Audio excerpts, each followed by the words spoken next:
Bakit tumitilaok ang manok? Dahil umaga na? Hindi. Pero bakit sabay-sabay? Ang mga manok ay may body clock. Kahit ilagay mo sila sa kahon na walang liwanag, titilaok pa rin sila kagaya ng oras ng pagtilaok nila sa labas. For example, ang manok na ito ay tumitilaok ng alas 5 ng umaga. May araw na. Pero kung ilagay mo ito sa kahon na madilim, titilaok pa rin ito ng alas 5 ng umaga kahit walang araw na nakikita. Nagets? Paraan din nila ito para sabihin na teritoryo ko ito, alis kayo. Ginagawa din nila ito para ipaalam sa ibang manok na may danger, kagaya ng mga predators, katulad ng ahas. Ang pagtilaok din ay paraan nila para sabihin na piliin mo ko, ang swerte ko. Pag nakakita sila ng babae, sumisigaw sila bilang parte ng kanilang mating ritual.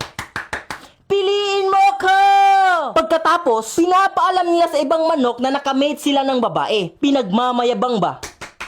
Ang swerte ko!